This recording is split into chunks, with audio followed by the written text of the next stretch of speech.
simple case of material whose atoms can reside in three different states as shown in this figure।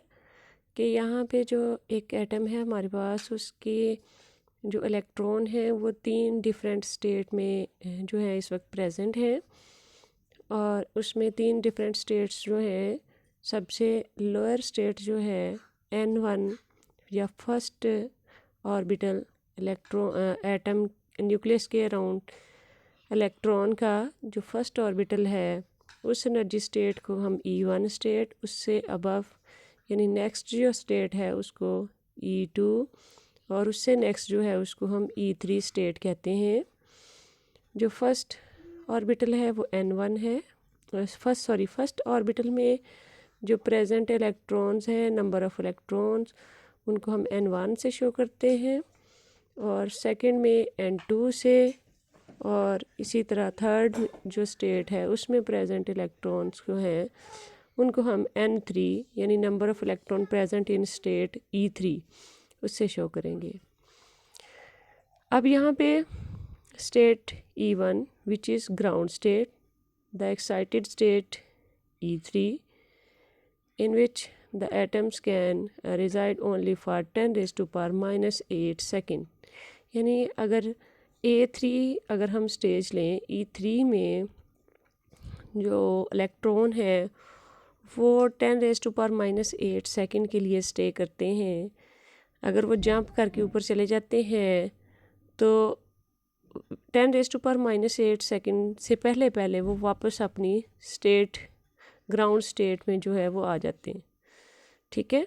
And metastable state, और इनके दरमियान एक state है E2, E3 और E1 के दरमियान स्टेट है E2 in which the atoms can reside for 10⁻³ second. अब जो मेटास्टेबल स्टेट है, अब इसमें स्टे का टाइम देखें तो ये 10⁻³ सेकेंड है, which is comparatively enough high as compare to E3। E3 का टाइम बहुत ही शॉर्ट है 10⁻⁻8 सेकेंड, जबकि ये है 10⁻³ second.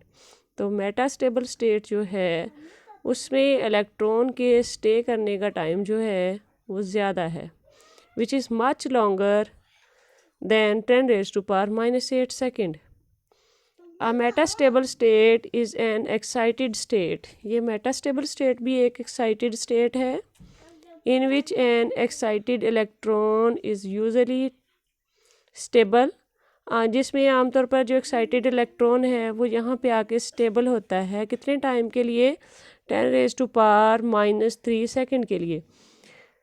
and from which the electron spontaneously falls to lower state।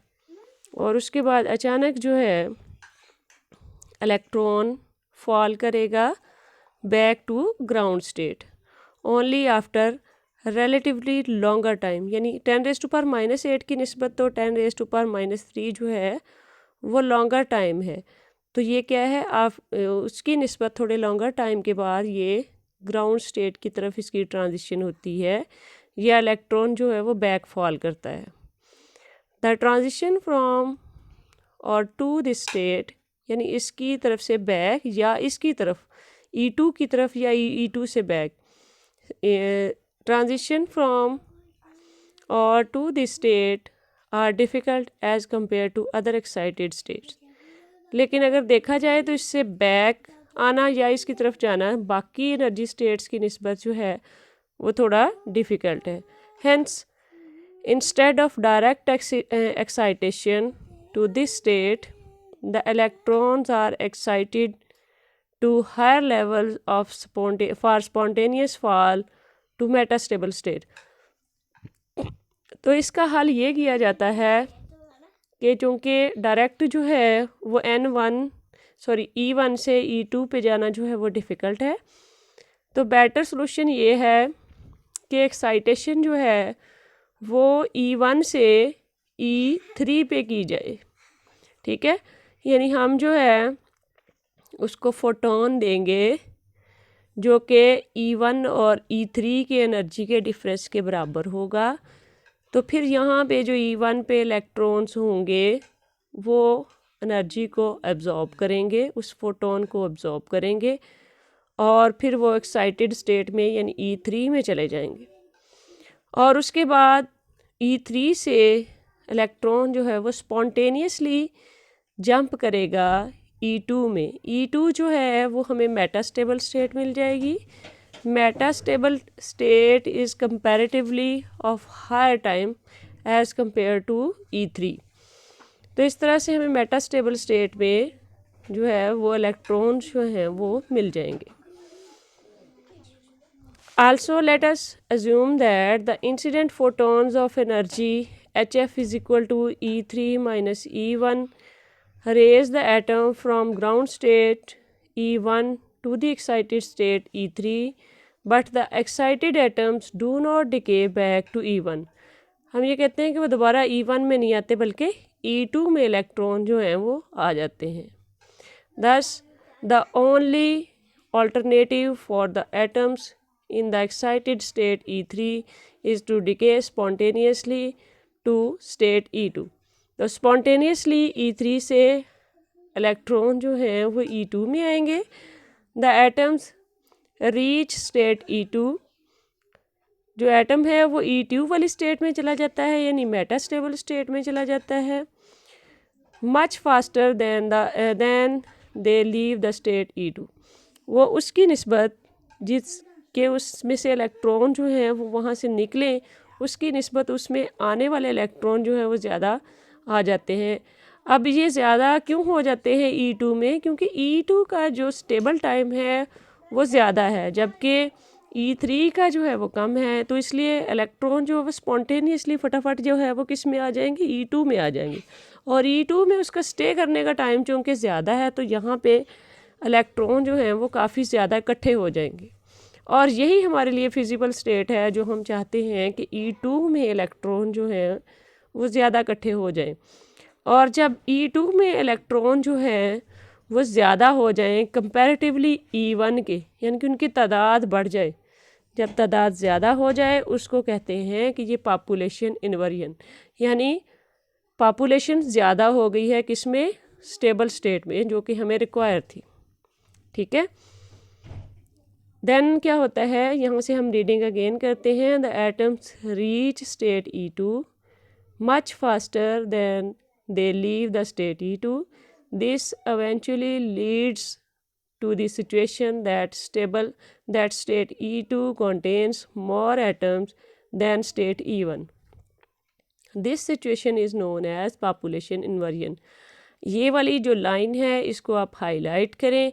ये पॉपुलेशन इन्वर्जन की डेफिनेशन है और ये बड़ी इम्पोर्टेंट बात है कि पॉपुलेशन इन्वर्जन क्या होती है। जबकि E2 स्टेट में इलेक्ट्रॉन की तादाद ज़्यादा हो जाए E1 की निस्बत, उसको हम पॉपुलेशन इन्वर्जन कहते हैं।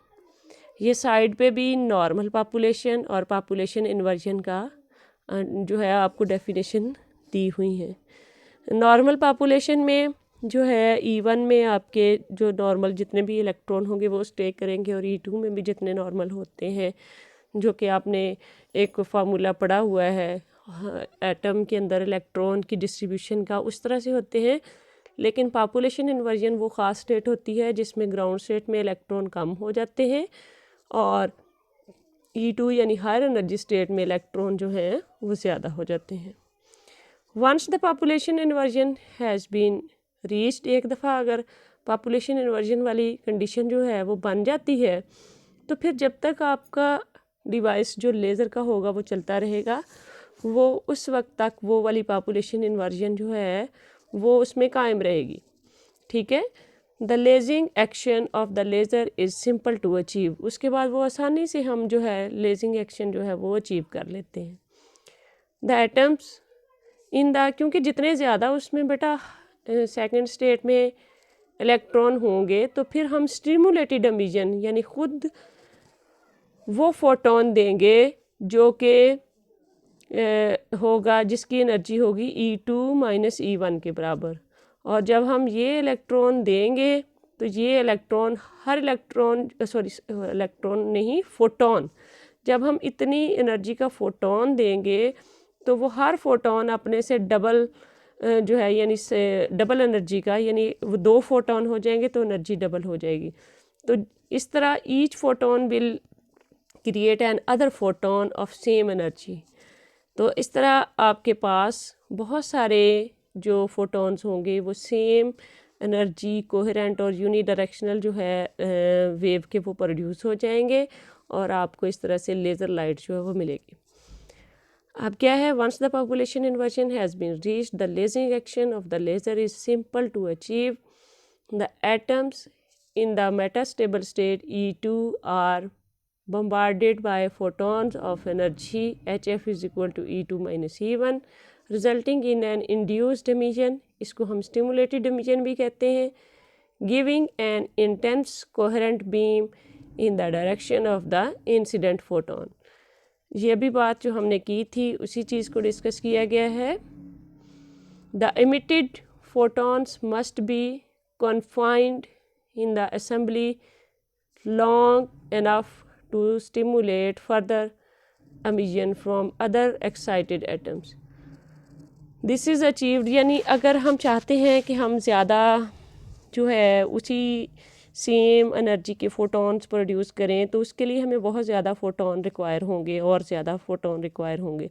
तो वो फोटोन रिक्वायर जो हमें होते हैं जितनी ज़्यादा स्टिमुलेशन करने के लिए, वो हम क्या करते हैं, कैसे करते हैं। This is achieved by using the mirror at the 2 ends of assembly. तो इसके लिए हम क्या करते हैं कि वो ट्यूब जिसमें हम लेज़र प्रोड्यूस कर रहे होते हैं, यानी जिसके अंदर हमारे पास टारगेट एटम होते हैं, उसमें हम क्या करते हैं, उसके दोनों साइड्स पे हम मिरर लगा देते हैं।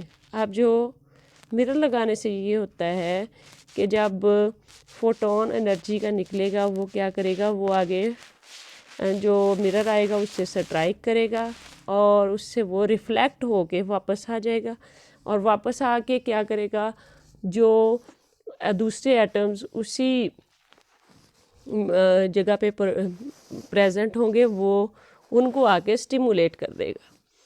और इससे दोनों तरफ हमने चूँकि मिरर लगाए हैं, लेकिन उसमें हम ये करते हैं कि एक तरफ से मिरर जो है वो कम्प्लीटली हम उसको सिल्वर मिरर कर देते हैं, दूसरी तरफ से पार्शियल सिल्वर।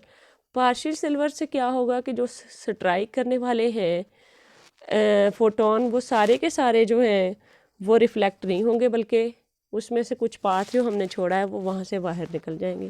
वो जितने बाहर निकलते जाएंगे वो हमें एक स्ट्रेट बीम जो है लेज़र लाइट की वो मिलती जाएगी। लेकिन जो अंदर रिफ्लेक्ट होंगे वो अंदर जाके जो और प्रेजेंट एटम होंगे जिनमें पॉपुलेशन इन्वर्जन हो चुकी होगी, वो उनको स्टिमुलेट करके उनमें से और स्टिमुलेटेड एमिशन करते जाएंगे। This is achieved by using the mirrors at the 2 ends of the assembly. One and is made totally reflecting and the other end is partially transparent to allow the laser beam to escape। यानी दूसरी तरफ वो laser beam escape होने के लिए हम उसको partially silver करते हैं। As the photons move back and forth, जैसे फोटोन आगे पीछे मूव करते हैं, the reflecting mirrors they continue to stimulate other excited atoms to emit photon। और वो क्या करते हैं, वो बाकी एक्साइटेड एटम्स को फोटोन एमिट करने के लिए कंटिन्यूस रखते हैं इस प्रोसेस को। As the process continues the number of photons multiply, और इस तरह नंबर ऑफ फोटोन जो बढ़ते जाते हैं। And the resulting radiation is therefore much more intense and coherent than light from the ordinary source. इसी तरह जो हमारे पास चूँकि सेम एनर्जी के फोटॉन्स निकलते जाते हैं, तो इसलिए जो निकलने वाली लाइट होती है वो यूनी डायरेक्शनल भी होती है, कोहेरेंट भी होती है, वो बहुत ही इंटेंस होती है as compare to simple light.